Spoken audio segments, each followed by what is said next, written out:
Earliest memory. My earliest memories, The earliest memories. probably we used to, as I'm sure you've heard, live above Mary Piglets. and we'd come down. And down the stairs. And run around with like all the servers, and I would be like their little helper. And I have like vivid memories of like helping them roll silverware, Deep hitting the avocados. getting the chips to the table, and Open up cans of So salsa. we'd help stack the chips up, make pyramids. And she'd be there.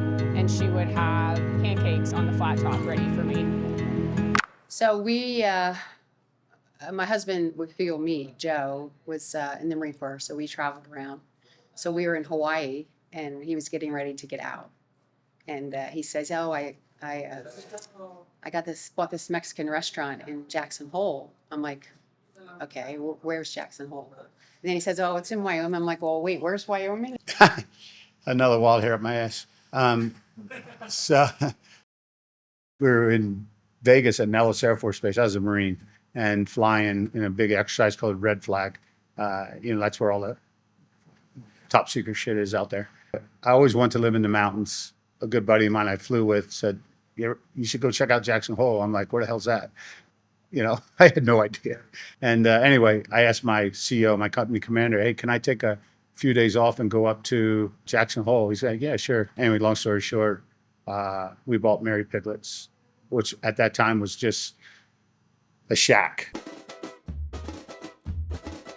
When I showed Denise Mary Piglets, it was in May, it's snowing, it's rainy, it's awful. And we pulled up and there's snow all over to get in the back door because it hadn't, been closed all winter. I shoveled our way in, I opened the door and I'm like, here it is. She's just like a mess. She's like, this is it? You're kidding. This is bullshit. This is a joke. Is this like the storage room of the real restaurant that we're going to go through and go to the real restaurant? Yeah, it was a really big transition. And again, I've never been in the restaurant business, so we had the previous owners train us, and I'm surprised we stayed afloat, to tell you the truth. Joe and I would work together, so that was interesting. In the beginning, we had to figure out our roles because when we would cook together, it was a nightmare. Because I was this hard-charging Marine, just get it done. Goddamn, get out of my way. Come on, F and go, man. And she's like this nice person, and she's not like me, which is a good thing. But we've learned our roles since then. So she basically just did a lot of prep, and I would come in and cook all day and night, So. I would be responsible for all the prep. So I would come in early, like 6 a.m. prep, and then I'd stay through lunch, and then I'd leave. Joe would bring Nicole in, and then we'd swap. Denise would go to work at like 5 in the morning or whatever it was. At that time, we only had one, my oldest daughter, who's the president of this market, Nicole. So I would take her to a lady that watched her, and then I would go in and work the rest of the day and night. It was a grind for sure. I did enjoy it. I enjoyed coming in the morning. I was the only one there. I would do all the prep. I would do everything. Salsa, beans, 7 days, six days a week. Yeah. Probably close to 10 years of just grinding away. But, in my mind, I wasn't going to fail.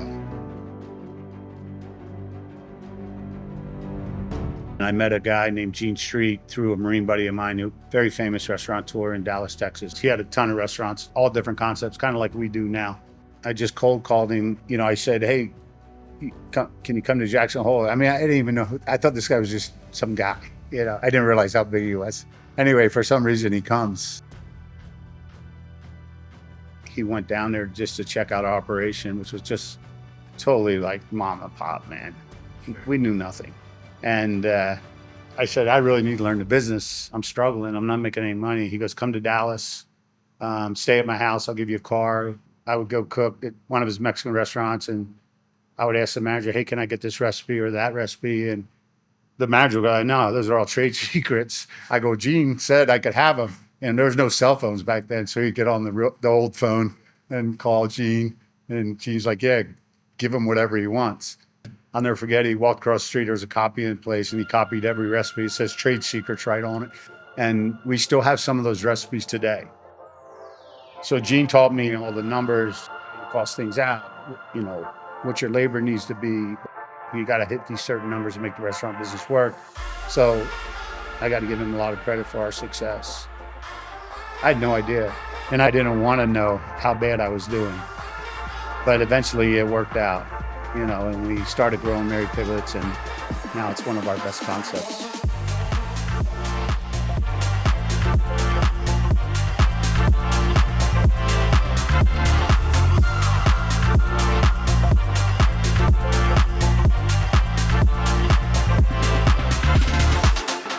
Let me think. 32 years. I moved out for the summer and I wandered into good old Mary Piglets looking for a job. Yeah, she came in also from New Jersey, so I picked that up right away. I said, "Oh, you're hired." Yeah, we go way back. As she probably told you. I think she's been with us 30 years. I know I don't look that old, right? So yeah, she was a wild, I cuss, but I've been really good on this one. She started out as just a waitress, eventually moved into management. She's like a daughter to me. She has a special place in my heart. She's grown up through the company. She's extremely loyal. She can, wait tables, she can cook. She'll jump on the line right now and cook. She speaks fluent in Spanish. If I call her, she's there. She's such a big part of who we are. She's a key player. Bro, sorry guys, nobody's gonna measure up. In 1995, I got another wild hair up my ass, and I love diners. Wanted to open a place called the Blue Moon Diner. So when I was developing the concept for Blue Moon, which back then we had no marketing team, we had nothing. I did the whole thing myself. It was just me. Denise stuck with Piglets. She didn't want nothing to do with anything else, which I don't blame her. So I'm like designing, drawing, recipes, and it was a huge success. It's a huge success that people wanted to come in and eat. They loved it. But we were screwing it up left and right. Screwing up the food or screwing up the service. And I remember Gene coming and go, "Joe, man, you got to quit working so much into cooking. You got to get in the front of the house. You're going to kill yourself." And then, through mistakes, you got to be careful. If you don't have a strong concept, then you start losing customers. So then I got this idea. I'm going to open this place called Sidewinders. Blue Moon was on this little part of the building, kind of like a diner car. And the rest of the building was empty. It was an old restaurant. So I talked the owners into, "Hey, I'm going to open this other concept." They said, "Yeah." So we opened Sidewinders.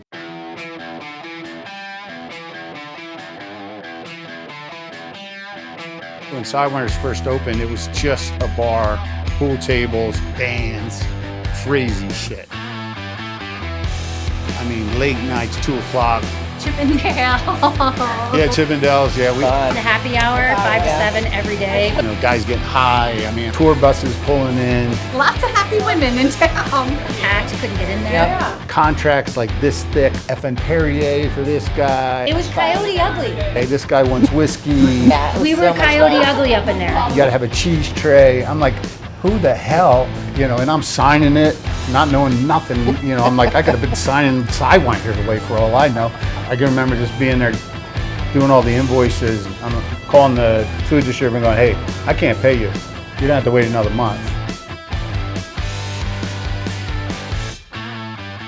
I wasn't making enough money. People thought we were doing great, but I was paying bills with my credit card. It was hard. I never forget talking to the staff that's been with us forever. And the bartenders, I'm like, "Hey, You want to do this? You want to be open this late, or maybe we just convert to just being a restaurant?" where we close at 11 o'clock. And they're all like, "Yeah." And they're young. And they're like, "Yeah, no more of that late night stuff. Let's just do this." And we decided to merge the Blue Moon into Sidewinders as one. And then we became more a family restaurant. So then it kind of exploded. And that's when we finally started making money, Denise and I. So that's 89 to 2003. We were barely making it. So, anyway, we just started building more concepts after that. Some worked, some didn't. I started at the original Sidewinders. Joe had a lot of live music playing there on the weekends. So we had a lot of late night shows, which was a lot of fun. They're just really good people. Self-made, They started everything from the ground up. Joe in particular has helped me out a lot. I really enjoy how when he comes into town, like he takes the time to come and say hi and see how you're doing, and not in a work-related way at all. You know, it's a very personal thing, and that means a lot to me. It's a great culture, man. They're very inviting of everybody, you know.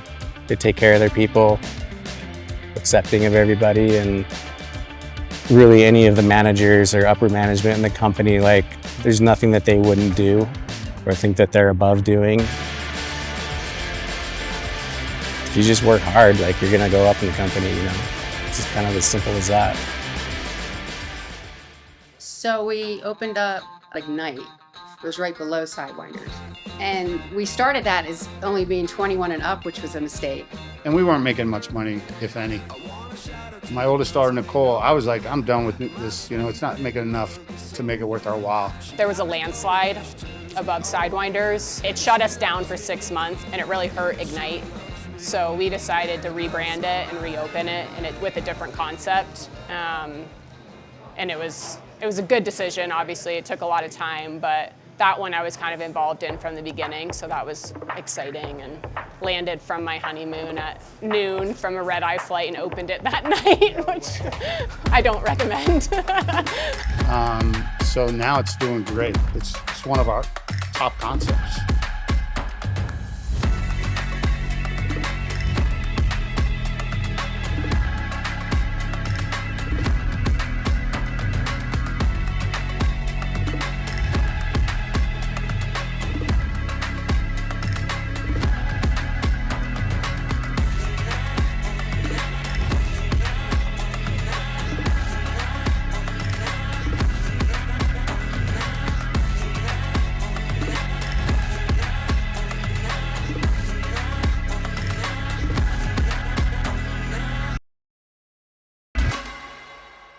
So then his mentor, Gene Street, had approached him, like his family had Liberty Burger in Texas. So they discussed opening one of those here. At that time, to our favor, there was a place called Billy's Burgers downtown, and it closed. I didn't know anything about that. And then we opened Liberty Burger, and ba-boom, it exploded like a rocket ship.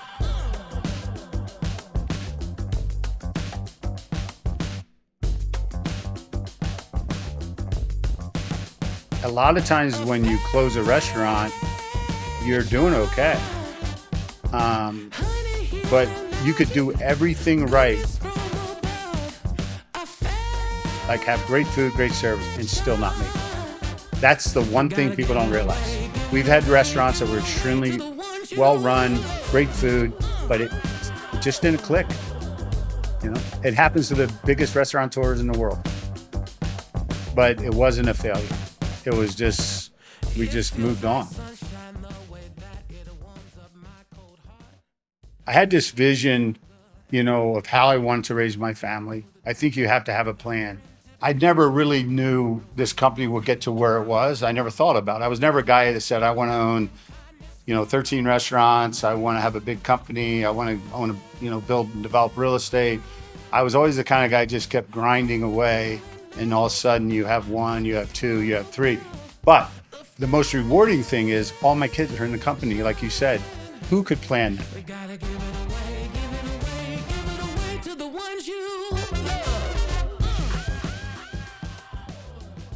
I really wanted to work in the restaurants. So legally, you're not allowed to work before you're 14 unless your family owns the business. You can work when you're 13. I think I started hosting at Mary Piglet's probably when I was 13, which, like, I don't even know if that's legal. It was hosting at Mary Piglet's in high school, and it was terrifying. People were getting their food before their drinks. I was living with Clay Judd, who is now a manager at Sidewinders, and he had a little sandwich salad shop that was open Monday through Friday. And he came home one day and was like, oh, I'm short-staffed. I had all these people quit. And I was like, I have some extra time. I can help you out. So I went and helped make some salads and sandwiches with him. And I remember calling my dad and just being like, that just felt like home to me. So a few months later, I moved back and then decided that restaurants is what I wanted to do. We're pretty lucky, I think. There's not a lot of people that have their family involved, right? And then they all get along. So Well, we knew if the family was all going to be in the company that we need to expand. So Mike Delaney, I don't know if you know who he is. He's a developer. He called me and said, "Hey, I've heard about you, blah, blah, blah. Can we meet? I'd love you to build a restaurant in Bozeman." And I'm like, "Why don't you get somebody in Bozeman to do it?" He's like, nobody sees what, we see. The developers were striking out, trying to get anybody to come out to this side of town. Everyone just thought it was too far away from downtown. And really, when we came and looked at this property, there was only one other building in Ferguson Farm at the time. And a lot of the other stuff around here wasn't built yet, of course. But we saw the neighborhoods. We saw all these rooftops. We just kept seeing, driving in town, there's a neighborhood. Oh my God, there's another neighborhood. Oh, there's a business. So that's a perfect mix for a restaurant. That's our bread and butter. We like to operate neighborhood, casual, family-friendly restaurants. And so being surrounded by that many rooftops and not having a lot of restaurant competition out here, it just kind of seemed like a no-brainer. We were surprised that other Bozeman operators didn't want to take the opportunity.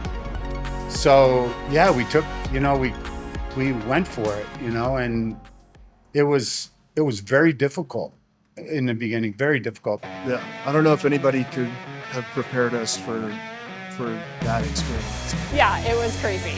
It was crazy. Day one, there was a line out the door.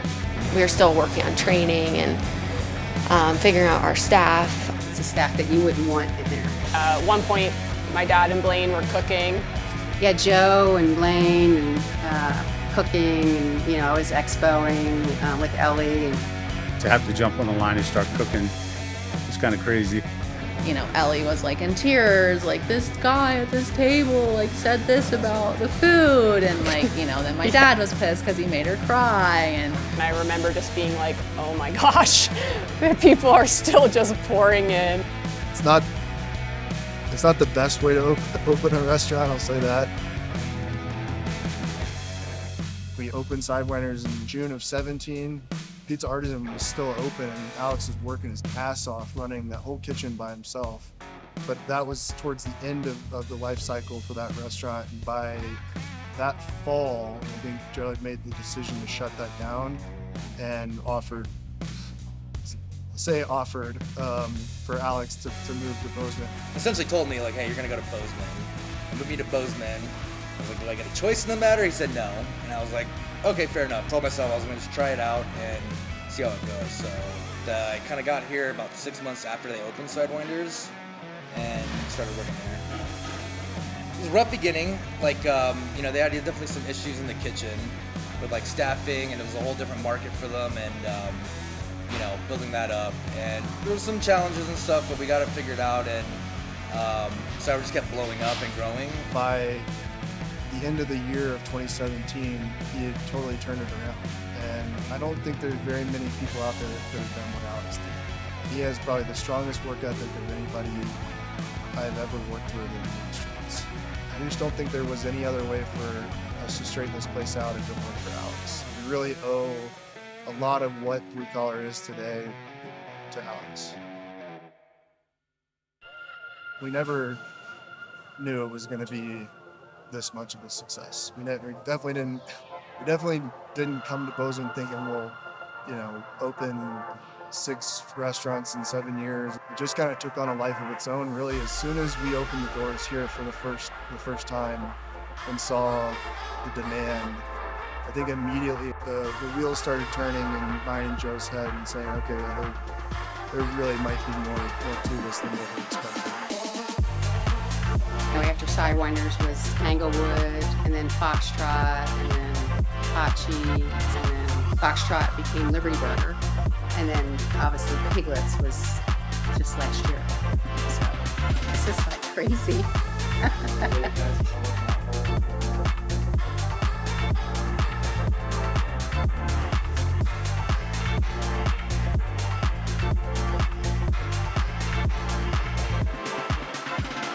Yeah, we have done a lot of restaurants in the last like 5 years. It's been, especially in Bozeman, the expansion there was kind of crazy.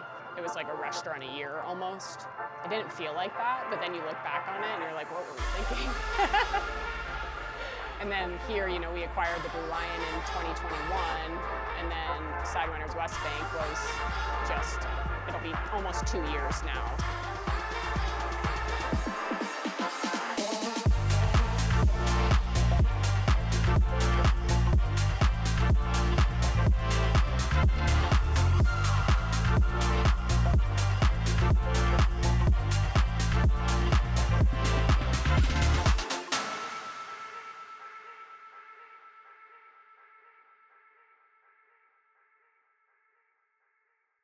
So our concepts are good restaurants with bars, nice bars, but not bars with restaurants. You understand what I'm saying? Yeah. We're food driven first, bar second.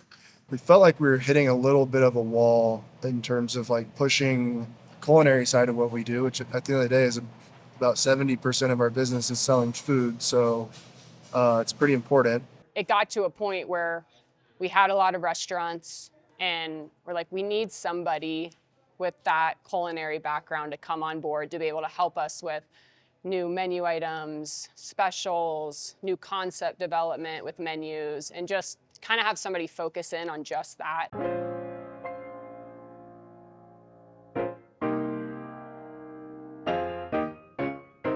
I grew up in the South in Georgia. My grandmother cooked a lot, always from her garden. Same with my mom growing up like that, making fresh biscuits and making time to make good meals for us when we were kids. And then my interest in helping, which was probably like scrambling eggs or making a pancake every once in a while. And just like being in the kitchen, and our family spent time in the kitchen and we cooked meals together and it was setting the table together, and it just kind of grew into this idea of like, I think that I could do this for my, you know, career. You know, I come from kitchens where like, oh, here's a giant bowl of lettuce, you cut 5 pieces wrong, the entire bowl gets thrown at you. You know, that's the old way of kitchens, and it doesn't work like that. It doesn't build character. When I first really started seeing Joe, and people will probably tell you the story, he'll literally just be like sweeping the corners of the restaurant. Not because someone failed, but because he wants to help. And because he spotted it, he's just gonna take care of it. It's pretty awesome, you know, working for someone like that that wants to work with you, like, and push you to be better. Joe, being a Marine, has a very justified pride in being a Marine. And so when we opened here, we did a survey just to see if people were picking up on that. And the large majority of results we got from the surveys, everyone was like, yeah, we know it's like an Air Force place. And that just like drove Joe crazy. He's like, wow, fucking Air Force place. Like, you know, people need to know that this was founded by Marines. So the original Sidewinder graphic was a cowboy riding a rocket, the Sidewinder's missile. Yeah, and there was like confusion around, you know, what the missile even was, and that, you know, generally we had done a bunch of surveys and people didn't realize that it was a Marine thing. They got that it was military influenced, but they didn't know there was a Marine thing. So we chose the Bulldog because the Bulldog's been the Marine mascot for half a century now. Right away, I was like, hey, we should try to bring Tyrell on board. Again, just another aspect of the business as we were growing that we felt like we needed. So to see the work that he's done, especially, I mean, the biggest one was Hachi. He completely transformed Hachi. That was really the highest priority when he first came on board, because Hachi, frankly, wasn't in a very good spot at that time. It wasn't for fault of the food or, you know, what our backhouse staff was doing or even the service. It was just, you just walked in and it didn't really have that wow factor.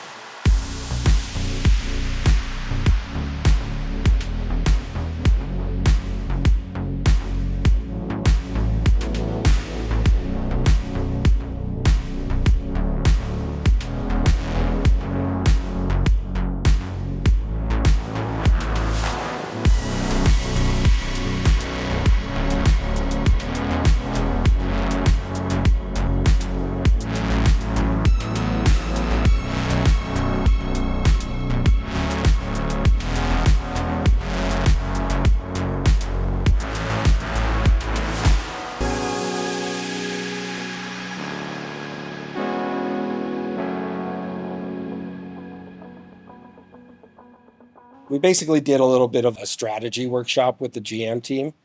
And one of the underlying causes of failures from a service perspective was basically selfishness. And so we have team members that produce selfish acts. It tends to break down the system all the way down to the culture. You walk by a piece of trash on the floor, like you're putting yourself first. It's basically the selfless acts that collectively build to a productive team that supports each other. And so that theme just kept on coming up in the conversations that we want to lead with service.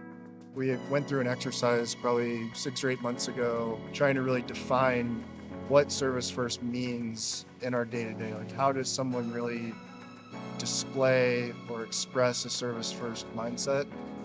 And to me, it just means prioritizing somebody else's needs over your own. Anytime somebody's doing that, they are performing service first. And that is equally as valuable, if not more valuable internally, team members serving one another, as it is the obvious stuff of serving guests in a restaurant. It's the customer, it's the employee, right? It's coworkers. It's what can you do to make somebody's day better. If we take care of each other, we take care of our restaurant, we put service first in that way, then it just translates back to the guests. Most people would rather go to a restaurant with great service and average food than great food and average service. Service is what people remember. When you're warm and welcoming to a guest, and you take care of them, they've had a bad day, right? And you're the one that turns, gives them a smile, and then you do the same thing to your team. It's forward-facing and back-facing. My dad was in the Marines, so service was his life, and we just felt like that was the backbone to the company. If we don't have the culture, we're not blue collar. This company was not this fantastical thing. It was built by 2 people, a family of Joe, Denise, Nicole, Ellie, Brooke. Their hard work is what got us all here today. We owe it all to my parents, and they both started with nothing and bought Piglets as a taco stand, and my mom was crying driving out here from New Jersey, and I remember my parents telling me it was always hard, and we would never know that growing up. They gave us such a great life. My mom is one of the hardest workers, and she never complains and has the biggest heart. They were working so hard, and we saw that, but they were always so present at the same time. Now, having 2 kids of my own, it's something I really want to carry into being a parent. Seeing them work so hard taught me so much. And nothing is given to you. You work hard for, whatever you want in life. But you can also be a very present parent at the same time. My dad obviously is a true leader, really. He's taught me pretty much everything, so. I came from nothing. I didn't have a lot of money at all. I didn't come from a very well-to-do family, hence the blue-collar restaurant name, because I'm a blue-collar dude to heart to this day. When I was a little kid, we didn't have any money, so I worked small jobs from 5th grade, 4th grade. I would load up my bike at 5 in the morning before school. My mom would help me, and I would go out and, make money throwing papers. Then I would take that money and I'd always go to a restaurant, because we never ever went to a restaurant. It was unheard of for us to do that. So I guess in some way it's always been in my blood.